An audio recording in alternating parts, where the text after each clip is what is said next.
In the spring of 1932, deep in the pine-shadowed hills of Cold Creek Hollow, Alabama, a quiet war was brewing. The land still wore the scars of the Great Depression.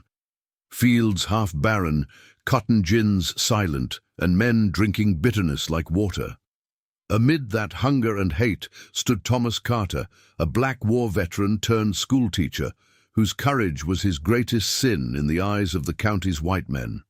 He had returned from the battlefields of France believing freedom meant something, that education could be the weapon his people needed to fight back. But in Alabama, a black man teaching other black men to read was seen as a spark too dangerous to let burn. His wife Lillian, a woman of sharp mind and steadier faith, had long known the wind carried whispers. She heard them in the market, in the church pews, in the quiet between the crickets, a warning that the Klan had set its sights on her family. Yet while fear kept most folks silent, Lillian began to listen differently, not as a victim but as a strategist. What she learned she would use not just to survive, but to turn the hunters into prey. The first sign came with the wind.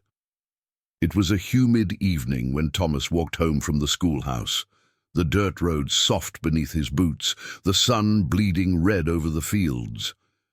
In the distance, he saw 3 men standing by the general store, their hats low, their voices hushed.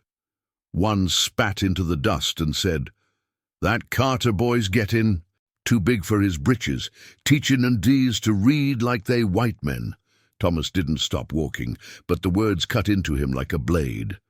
The town had been quiet too long, that kind of quiet that hides teeth behind smiles. As he passed the old mill, he felt eyes on him from behind the warped shutters. He kept his gaze forward, his back straight, the same way he'd done on foreign soil when enemy eyes watched from the trees. By the time he reached the edge of his land, the cicadas had gone silent, and even the wind seemed to hold its breath. Inside, the house glowed with lamplight and the soft sound of gospel humming. Lillian sat by the table, mending a shirt while their children, Sarah, 10, and James Jr., 6, practiced their reading from an old hand-me-down primer. "You're late," she said, her voice even but knowing. Thomas kissed her forehead and murmured, "They've started talking."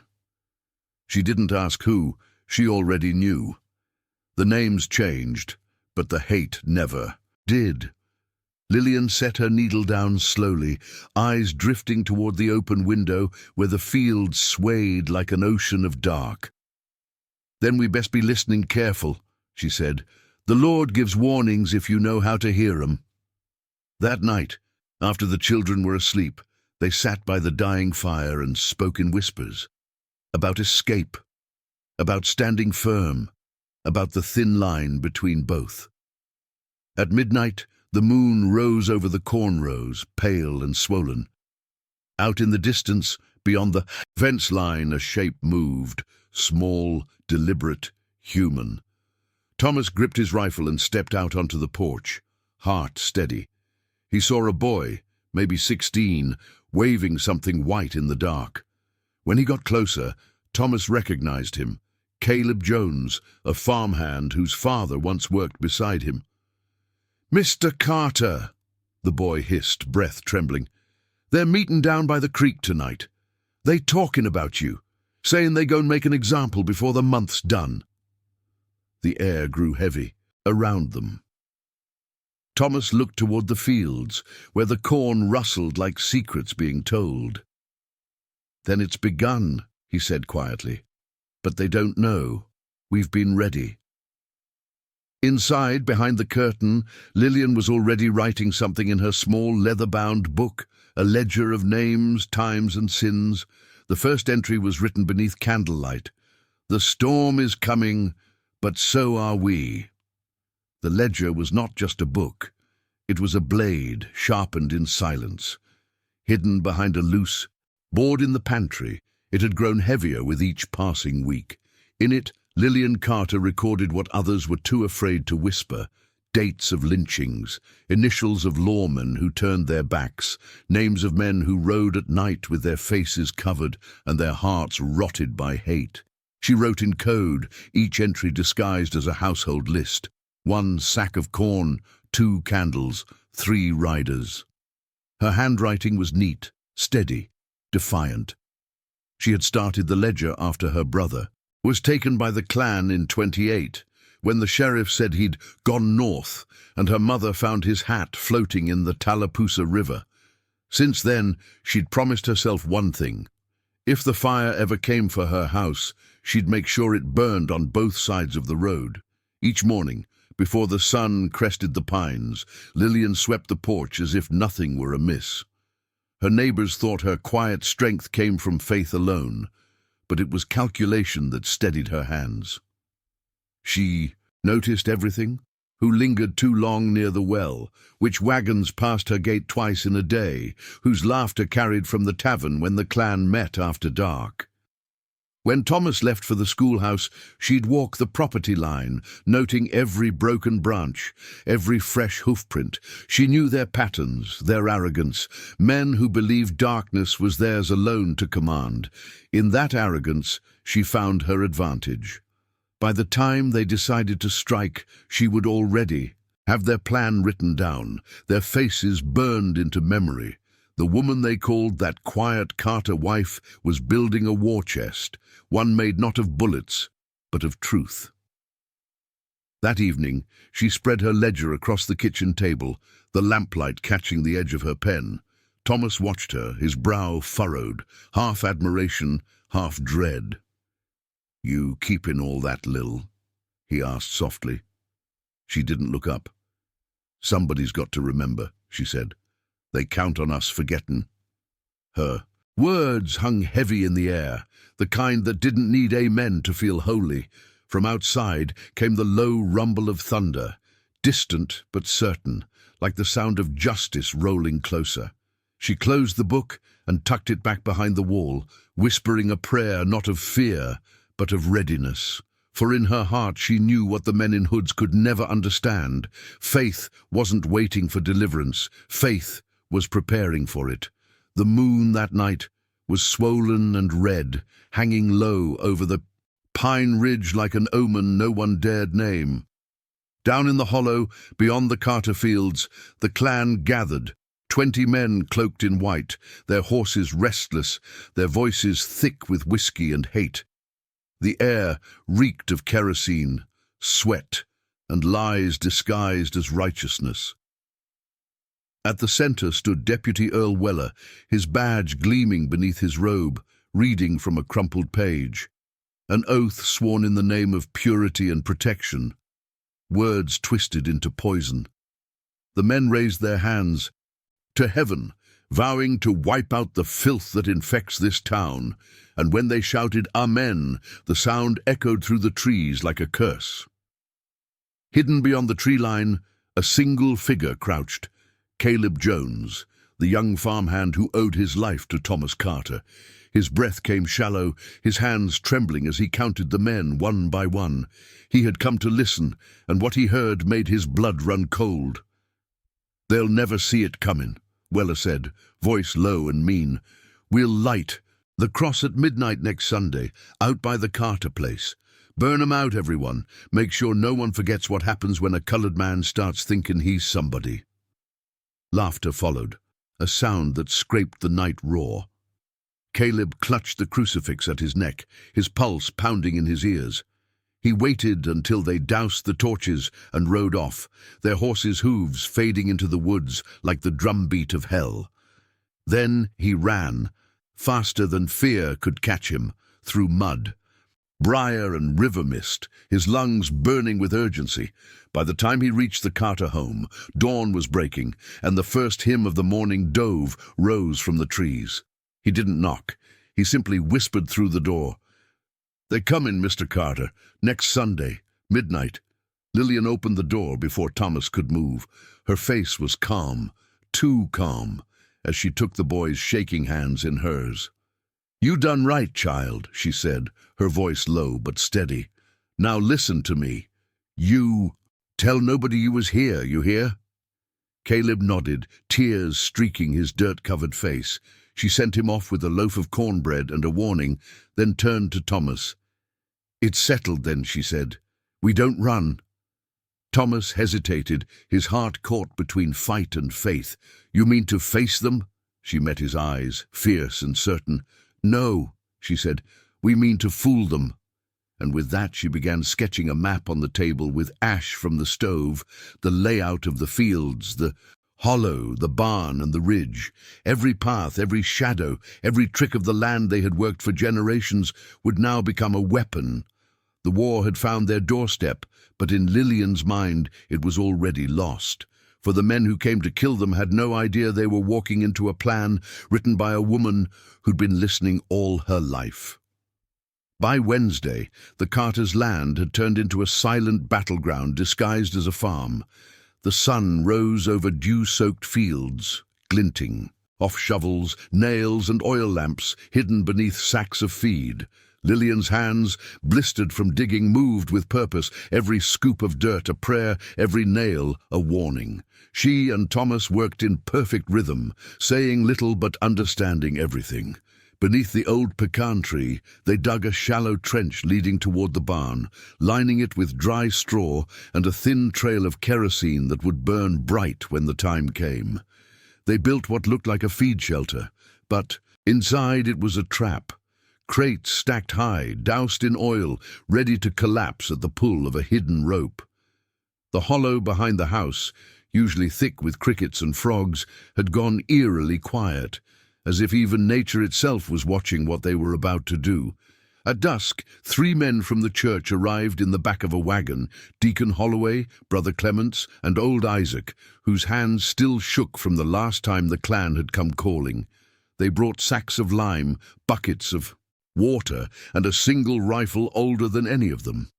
"We don't want no killing," Thomas said, his voice gravel low. Isaac looked at him long and hard. "Sometimes survival don't ask permission, son," he replied. Lillian gave each man a task, one to guard the ridge, one to watch the road, one to light the lamps when she signaled. They moved like shadows in the dark, saying no names, leaving no footprints. The plan wasn't to fight, it was to expose. If they could draw the Klan into the hollow and trap them long enough, Lillian could make sure their faces would never hide behind hoods again. As the sky bruised into night, Lillian gathered her children by the fire. Sarah clutched her rag doll, eyes wide, while little James leaned against his mother's arm. "You remember what I told you," Lillian whispered. "If you hear the bell ring twice, you run to the well and stay low till you see me." Sarah nodded, her lip trembling. "Mama, are they bad men?" Lillian paused, her voice thick but firm. "They're lost men," she said, "and the Lord's going to help them find their way, through fire if he has to." When the children finally slept, she stood on the porch with Thomas, the fields silver beneath the moonlight. "You ever think we'd come to this?" he asked quietly. She didn't answer. Instead, she looked toward the hollow, where the shadows waited like loyal soldiers. "It's not the first war we've fought," she said, "just the first one we get to win." The evening before the raid, the air felt wrong, heavy, electric, swollen with the promise of violence.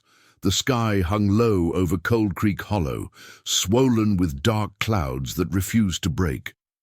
Inside the Carter home, lamplight flickered across the walls, throwing trembling shadows like restless spirits. Thomas sat at the edge of the bed, his hands clasped around a small, worn Bible, the same one he had carried through the trenches of France. The verses were smudged by years of sweat and smoke, but his lips found comfort in their rhythm. Across the room, Lillian knelt with her children beside her, whispering the Lord's Prayer with a voice that didn't shake. When they finished, she tucked Sarah and James beneath the quilt, kissing their foreheads one by one. "Tomorrow's God's to handle," she murmured. But deep in her chest, She knew that God often worked through the hands of those willing to stand their ground. Rain began to fall, a slow, deliberate tapping against the tin roof, as if time itself were counting down.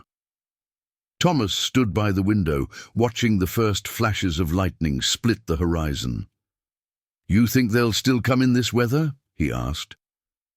Lillian didn't look up from the stove where she poured kerosene into the lanterns, her movements calm, precise. "Hate don't melt in the rain," she said. "It just gets wet." She handed him a lamp, its wick trimmed short for control, and together they set them in place.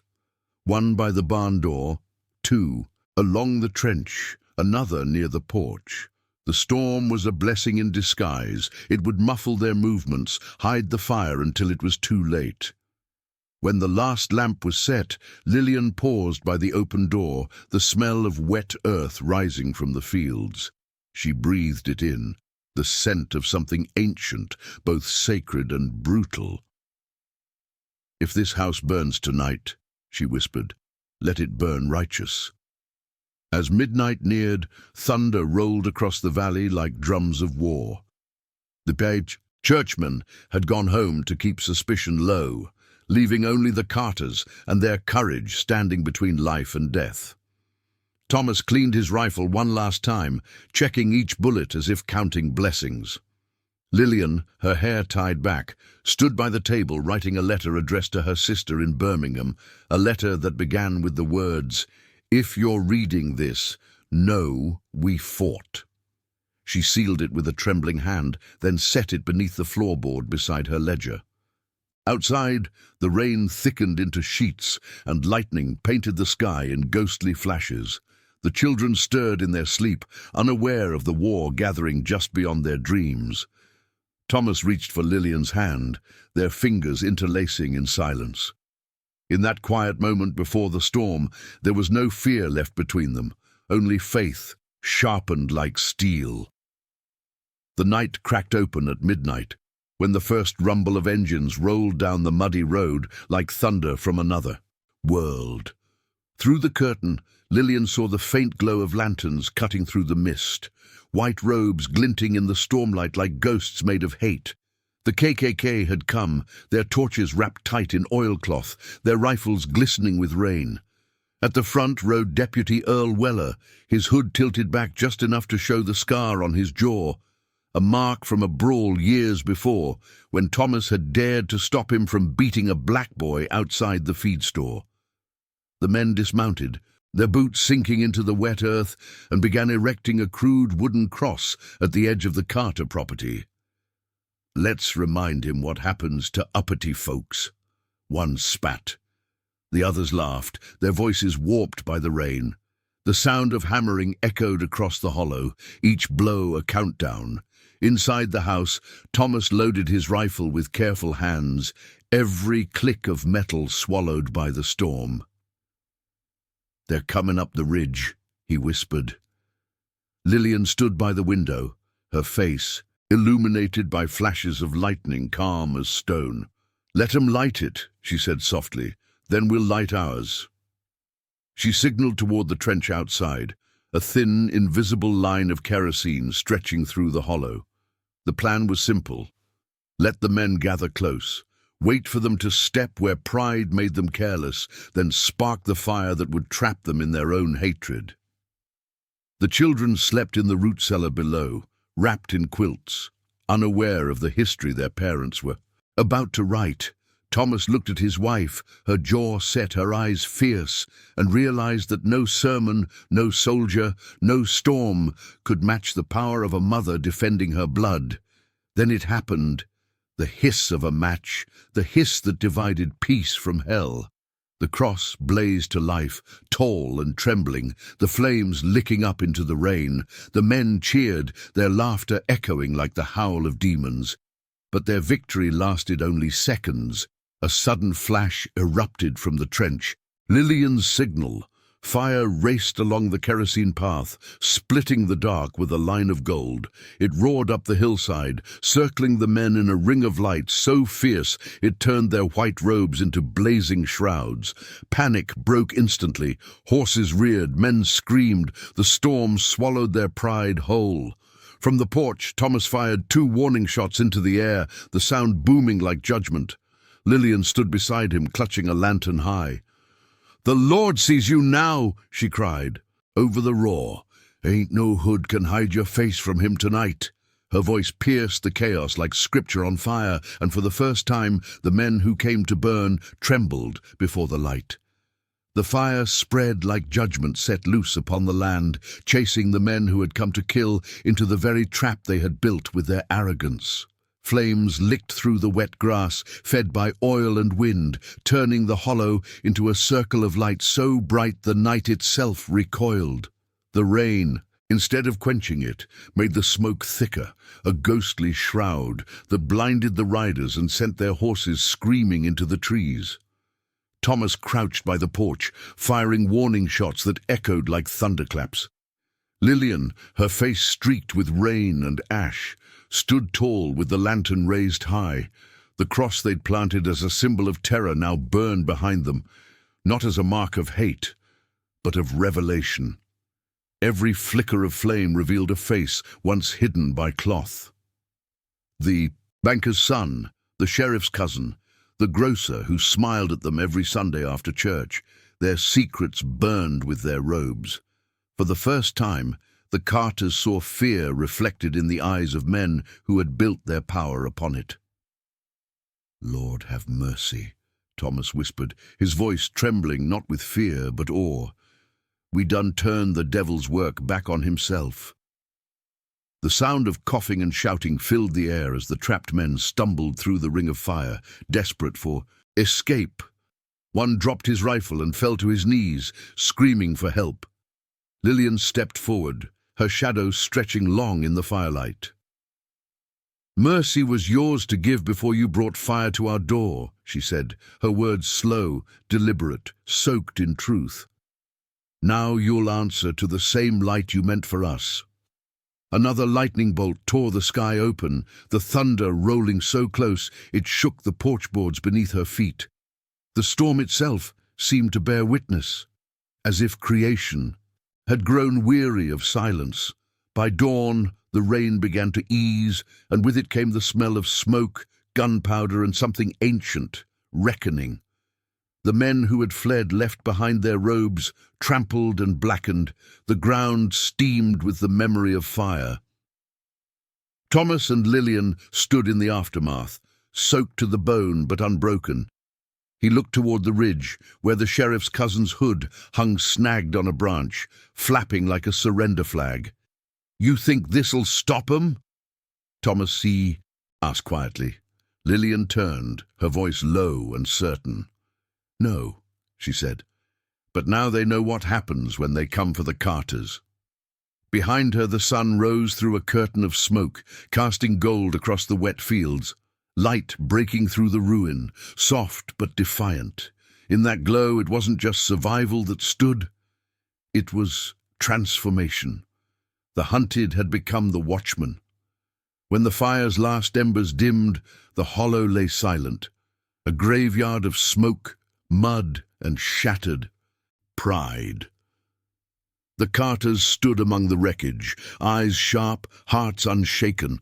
From the shadows near the creek came the sound of groaning. A man crawling, half-burned, his white robe torn to rags. It was Raymond Weller, the deputy's cousin, his face streaked with ash and blood. He had been the loudest voice during the oath, the one who swore that no colored man would leave this hollow alive. Now he was the only one left breathing. Lillian approached slowly, the lantern's glow cutting across the darkness. "You still think God's on your side?" she asked. He lifted his head, eyes wide with terror. "Please," he rasped. "I got family. Please." The irony wasn't lost on her. Family, the very word that had driven her to fight, now falling from the lips of a man who'd come to erase hers. Thomas wanted to turn away. He had seen enough blood in France to know that killing didn't cleanse a soul. It only stained it deeper. But Lillian saw something else in Raymond's trembling body. Opportunity. "You want to see your family again?" she said. "Then you best start talking." He hesitated, his pride caught between fear and foolishness. "Talk about what?" She crouched low, the firelight glinting in her eyes. "Names," she said. "All of them. Every man who rode with you. Everyone who planned this." Raymond's breath came shallow, his mind clawing for a way out. But the ring of blackened ground around him told the truth. There was no way but through. One by one, he began to speak. Each name he gave was another match lit against the lie of righteousness that had ruled Cold Creek Hollow for generations. When he finished, his voice was a whisper, broken and thin. Lillian stood, her expression unreadable. "You said you got family," she said. "Then pray they don't have to bury you tonight." She turned to Thomas, her tone shifting from fire to steel. "Get the phonograph." From inside, he brought the small, hand-cranked recorder, a relic from his teaching days. She set the needle, wound the handle, and had Raymond repeat every word into the metal horn, his confession carried onto wax, like a message carved in stone. The storm had passed, but the sound of his voice trembled through the air like the echo of a dying empire. When the record was done, Lillian placed it in a tin box and sealed it tight. "Now the truth can't burn," she said quietly. "Not even if they come for us again." The night swallowed her words whole, but the world had shifted. The hunted had taken the weapon of power itself, proof. When dawn broke over Cold Creek Hollow, the smoke still lingered, low, grey, and stubborn, as if refusing to let the night die. The air smelled of ash and rain, of gunpowder and judgment. Thomas stood by the porch, his shirt torn, his hands blistered from the rifle's heat. Beside him, Lillian wrapped a shawl around her shoulders, the tin box holding the phonograph cylinder clutched to her chest like a newborn. Across the field, the remains of the burned cross still smouldered, its wood collapsing inward, eaten by its own fire. "They'll come soon," Thomas said quietly, his eyes on the dirt road that cut through the mist. "They'll come with questions they already know the answers to." Lillian nodded. "Then we'll give 'em something they can't bury." Her voice carried no tremor, only the cold precision of a woman who had decided that fear had no place left in her home. By mid-morning, the sheriff arrived with 3 deputies, their horses kicking up the blackened mud. The sheriff's face was carved from stone, eyes hidden beneath the brim of his hat. "Heard there was trouble out this way," he said, his tone smooth but sharp as a blade. Thomas didn't move from the steps. "There was," he replied. "Klan trouble." One of the deputies laughed under his breath, but the sheriff didn't. His gaze drifted to the scorched ground, the singed robes tangled in the brush. "That's so," he said, slowly. "Strange. Ain't no Klan in this county, Mr. Carter, just good men looking after their town." Lillian stepped forward, holding the tin box in both hands. "Then you won't mind if I send this to Birmingham," she said evenly.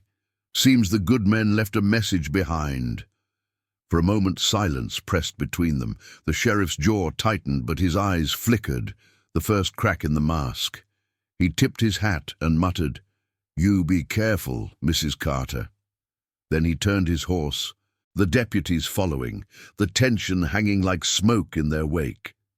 When they were gone, Lillian exhaled for the first time that morning, her body trembling only now that danger had passed. The neighbors began to emerge from their houses, men and women who had watched from behind curtains all night, too afraid to move, now stepping into the open for the first time. Old Mrs. Green brought bread. Deacon Holloway carried a jug of water. "We heard the shots," he said softly. "Thought the Lord done took you." Lillian managed a tired smile. "He was here," she said. "Just chose to let the devil trip over his own feet." As the morning sun rose higher, its light revealed not defeat, but defiance. The story of what happened that night spread faster than the smoke, and in a land built on silence, truth itself became rebellion. By the time the summer heat set in, the story of the Carters had traveled far beyond Cold Creek Hollow. From pulpits to train depots, whispers carried the tale of a black family who turned the Klan's fire back upon itself. But it was the recording, the trembling voice of Raymond Weller, naming the county's finest men, that struck like thunder across the South. In Birmingham, a newspaper printed the transcript under the headline, "Voices from the Fire." Within days, the governor's office received anonymous letters, some calling for justice, others demanding silence. But silence had already burned. The law, cornered by exposure, was forced to act. Warrants were issued, trials were promised, and for the first time in the county's history, the powerful would have to answer for the crimes they'd sworn never happened. When Thomas and Lillian were summoned to testify, the courthouse loomed like a fortress of hypocrisy, its white columns gleaming in the sun, built by the hands of men who were never paid. Inside, the air was thick with perfume and prejudice. On one side sat the defendants, farmers, shopkeepers, even the sheriff's own blood, their faces hard with shame, disguised as fury. On the other side, the Carters sat quietly, hands intertwined, heads held high. When Lillian took the stand, the room fell silent. She spoke slowly, carefully, each word measured like scripture. "We didn't ask for war," she said, "but when men bring fire to your door, you either burn or you rise." Her voice did not waver. When the prosecutor played the phonograph cylinder, Raymond Weller's voice filled the room, trembling, broken, confessing names, deeds, and oaths. The jurors shifted uneasily.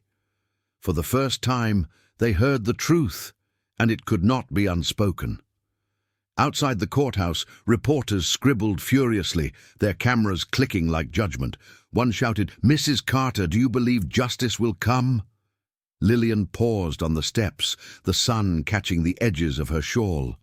"Justice?" she said softly. "Justice already came. The Lord just let y'all see it." Her words rippled through the crowd, cutting through the heat like a hymn. That night, newspapers from Chicago to New Orleans printed her quote beneath her picture, a grainy photograph of a woman with eyes that refused to bow. Though the trial dragged on for weeks, though most of the men walked free on lack of evidence, the victory was already won. Their names were known, their shame was written, and the Carters, once marked for death, had become something far greater. Proof that even in the Deep South's darkest heart, truth could still set fire to lies. The trials had ended, but peace did not follow. The Carters had exposed evil, and evil rarely forgets its humiliation. The men who walked free returned to their farms with eyes full of hate and hearts full of vengeance. Rumors crept through Cold Creek Hollow like snakes through tall grass, talk of another raid, of men swearing that the Carters won't see another harvest. Thomas heard the whispers in town, felt the stares at the post office, the silence that greeted him at the feed store. Lillian knew it too. Each night, as the wind crept through the pine branches, she kept her children close, her hand resting on the shotgun beside her chair. "We bought truth with blood," she whispered one night, "and the devil don't give refunds." The moonlight spilling across the floor made the world look like ash again. She knew that surviving once had made them dangerous. Surviving twice would make them legend. By late August, strange wagons began to pass their gate again, slow, deliberate, always turning around before reaching the hill. But this time, the Carters were not alone. Word of their courage had kindled something fierce in the hearts of their neighbors. The churchmen who once hid now kept watch. Women from the congregation brought food, standing guard with lanterns that burned through the night. A rhythm of resistance began to form. Signals carved into fence posts, bells, Rung 3 times for warning, 2 for safety. The Klan had their codes, now the community had their own. The power that once belonged to fear was shifting quietly, like the earth before a quake. Still, the danger was real. One evening, a note was nailed to their door, "Leave or burn." Thomas tore it down without a word, but Lillian saw his hands shaking. "They think we run," she said. "They still don't understand. We've been standing our whole lives." A week later, under the veil of night, a decision was made. They would leave Cold Creek Hollow before the next moon, carrying the ledger, the recording, and what little they could pack, not as fugitives, but as witnesses. "We'll live to tell it," Lillian told her children, her eyes glistening in the lamplight. "And one day y'all will tell it better." Before dawn, wagons from neighboring families arrived, men who'd once feared to speak now offering protection for the road. As the Carters left their land behind, the church bell tolled once, slow and deep, not as farewell but as promise. Behind them, Cold Creek Hollow slept uneasily, its ghosts restless. The Klan had tried to erase them and failed. The price of outsmarting hate was exile, but the reward was freedom, the kind no fire could destroy. And in that quiet flight through the Alabama dawn, the Carters carried with them the most dangerous weapon of all, the truth, alive and unbroken. Years slipped by like pages in a weathered Bible, and the story of the Carter family became more than a tale. It became testimony. In the early 1940s, their daughter, Sarah Carter, now a teacher in Montgomery, returned to the land her parents once defended. The cabin was gone, overtaken by vines and time, but the soil still breathed with memory. Beneath the roots of the old pecan tree, she found a rusted tin box, the same one her mother had hidden that stormy night. Inside were the ledger and the phonograph cylinder, untouched by rain or ruin. The ink had faded, but the truth remained sharp. Each name, each act of cruelty recorded in her mother's hand felt like scripture etched in defiance. As Sarah read, the wind stirred through the trees, and she could almost hear Lillian's voice. "Faith ain't waiting on deliverance, baby. It's building it with your own 2 hands." Standing there, Sarah realized her parents had done more than survive. They had planted a seed of resistance that would grow beyond their lifetimes. She carried the ledger north to Tuskegee, where she shared it with scholars and pastors who were quietly building what would one day be called the Civil Rights Movement. They read Lillian's notes like a battle plan, coded routes, watch systems, strategies of self-defense, and community unity. What began as one family's stand became the blueprint for countless others who refused to bow. Through sermons, songs, and secret meetings, the Carter legacy spread across the South, carried by faith, stronger than fire. And though history books might never tell their names, every whisper of courage in those years bore their mark. A mother's foresight, a father's steady will, a family's unyielding faith. Decades later, when Sarah's granddaughter stood on the steps of the very courthouse where Lillian once testified, she placed that same ledger into a museum display case labeled "The Fire That Spoke." Visitors stared through glass at the fragile pages and asked, how did they survive this? The curator would always answer the same way. They didn't just survive, they outsmarted hate. And as evening light fell across the exhibit, the reflection on the glass seemed to form 3 faint figures, a woman, a man, and a child, standing tall beneath a sky of smoke and dawn. The Carter story, once meant to be erased, had become eternal, proof that when the world sets its fire against you, the greatest victory is to rise from the ashes carrying the match.